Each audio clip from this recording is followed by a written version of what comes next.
Hello, Otterbein family. Steve Crawford, Executive Director of Alumni Relations. Welcome to our very first episode of Inside the Nest, where you get a behind-the-scenes look at parts of the Cardinal Nation. Our first guest is Dr. Janice Glowski, who will give us an inside look at Otterbein's museum and galleries. Enjoy this episode.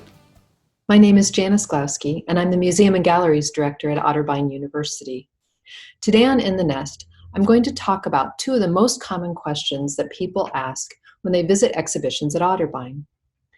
How do you learn about the artists, and how do you decide which artwork to exhibit? First, I should tell you a little bit about Otterbein's museum and galleries. Otterbein has three main exhibition spaces that are very different in character and feel. The Miller Gallery in Otterbein's Art and Communication Building is a white box exhibition space with rectangular shape and expansive white walls. It's an excellent space for showing modern and contemporary art, as well as installation art. The Fisher Gallery, located in Rausch Hall, sits at the center of Otterbein's residential campus. This gallery is unique with 6 floor-to-ceiling bays that occupy Rausch Hall's second-story atrium. Rausch Hall has multiple classrooms, administrative offices, and a snack and coffee shop. Not surprisingly, the Fisher receives the most foot traffic of all our exhibition spaces. Otterbein's Frank Museum of Art is located off campus on South Vine Street in Westerville, 1 block east of the coffee shop Java Central. The museum holds a special place in the hearts of many Otterbein alumni. The building is a former church house of Professor Lillian Frank, who taught at Otterbein for 29 years in the fields of art, philosophy, and theology. Lillian and her husband, Paul, saved the 1877 building from demolition by converting it into their private residence in 1956. There they hosted many salon-style gatherings, displaying art and listening to live music, but mostly having wonderful conversations. Lillian gifted the church house to Otterbein in 1999, specifically to establish a museum that could house Otterbein's permanent art collection. The museum is a unique exhibition space that is dedicated to global art, so it's the ideal fulcrum for the university's Otterbein in the Arts, Opening Doors to the World programming. Opening Doors addresses Otterbein's mission-based commitment to global education and invites participants to move beyond the single narrative about people and cultures toward a more nuanced and expanded, shared historical narrative. Visitors most often ask about the Opening Doors artists that are featured in our gallery spaces, because they come from as far away as South Africa and Ecuador, and as nearby as Columbus, Ohio. So how do museums and galleries find out about artists and then decide to invite them to exhibit their work? Well, mostly it involves a lot of research and many visits to art exhibitions.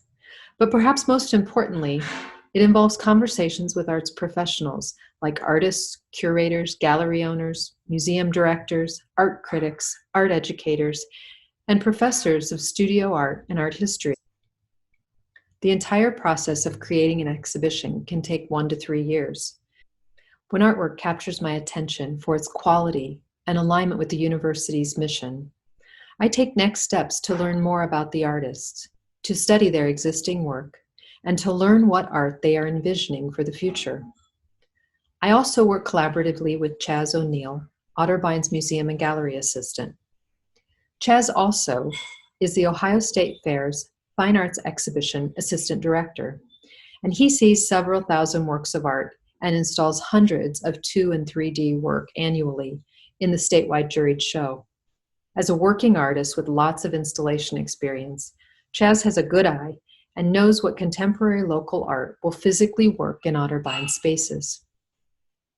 Researching local artists can also mean going global. For instance, I learned about modern painter Mohammed Hamid from African art historian and faculty at CCAD, Carol Borum Hayes. Hamid, a frame maker by day, painter by night, and father of 4 young children, migrated from Sudan, Africa. He lived in Columbus for about 17 years, largely unrecognized by the local art community. Taken by Hamid's work, I asked to visit his small studio. His paintings and collages done in modern style, would support teaching and learning in Otterbein studio art and art history programs. And his visual blending of cultural symbols, architectural references, and Sufi-inspired images could open dialogue about pluralism and inclusion, two important topics in our integrative studies program. His personal story of migration from Sudan to Yemen to the United States was timely in the face of our global refugee crisis. The immediacy of his style and color palette could inspire many Central Ohio audiences. So over time, the solo exhibition, Stories from Life, a Sufi-inspired journey of past and present, was created for the Fisher Gallery as part of Opening Doors 2018, which dealt with the notion of home and place in the diaspora of African refugees. Students in Professor Terry Hermson's advanced poetry class wrote in response to Hamid's paintings and read their poems at a public exhibition opening. Brazil was the Opening Doors gateway country in 2018, and I wanted to find Brazilian artists who focused on environmental and social justice issues. Otterbein has an environmental initiative and also has hosted Brazilian K-12 educators in the summer as part of a learning exchange program. There were many connections to be made, but I knew very little about contemporary Brazilian art at the time. So the research began. In this case, I scoured the web for art dealers, universities, galleries, and museums who showed work by Brazilian artists.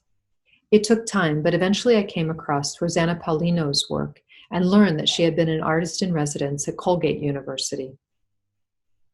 There, she created powerful work that remediated colonial documentation photography of Afro-Brazilian slaves. I found her email and wrote her cold. Global artists are sometimes surprised that someone who doesn't know them from halfway across the world is writing them about their artwork. Once we know each other better, we begin discussing possible exhibition options, timelines, visiting artist opportunities, and so on. If we're lucky, it all falls together, and the work of creating an exhibition begins. Most recently, in spring 2020, the Frank Museum hosted the exhibition Toils of Delight, which featured the art of Yudhishthir Mahajan, a contemporary conceptual artist from the Kathmandu Valley of Nepal. Yodi's show had to close early because of the COVID-19 pandemic. So I'm very glad to have the opportunity today to talk a little bit about the artist and his work. Yodi did not begin as an artist. He was raised in Nepal and has a bachelor's degree in creative writing and art history from the New England College in New Hampshire. I learned about Yodi from a longtime colleague, Dr. Ariana Mackey, when we were co-creating an exhibition of contemporary Tibetan art for the Opening Doors programming in 2017. Upon her recommendation, I began research. Yodi's interdisciplinary background seemed a promising match for Otterbein's interdisciplinary curriculum. The artist's work, Anantashesha, which consists of 9 miles of woven rope made from newspaper, references a Hindu creation story and is an excellent example of a conceptual artwork made from highly available materials, newspaper. Yodi's process of creating woven rope, like the woven book pages seen here, also point to Nepal's rural weaving communities. His other work involves the deconstruction of written pages, whether individual pages or entire books. Yodi scours secondhand bookstores and other sources to find writings and titles that intrigue him. He then establishes a set of rules, and using an X-Acto knife, laboriously carves, removes, and places the cut letters into new patterns according to the guidelines. The final art objects are carefully altered pages, their original intention deconstructed to form new loci upon which the viewer can make meaning. Yet a kind of ghost of the original text remains. The work is tedious and for most would be maddening. Yet it reveals the artist's interest in existentialism and how humans make meaning in the world. He is especially inspired by the writings of French author Camus and the Greek figure Sisyphus, who was condemned by Zeus to roll a massive boulder up a hill for all eternity in the depths of Hades. Yodi's process also draws on his life in Nepal, growing up within Buddhist and Hindu communities. In the tedium of his work, which experientially echoes the disciplined life of Buddhist monks, Yodi, like Sisyphus, finds a kind of freedom in discipline and labor.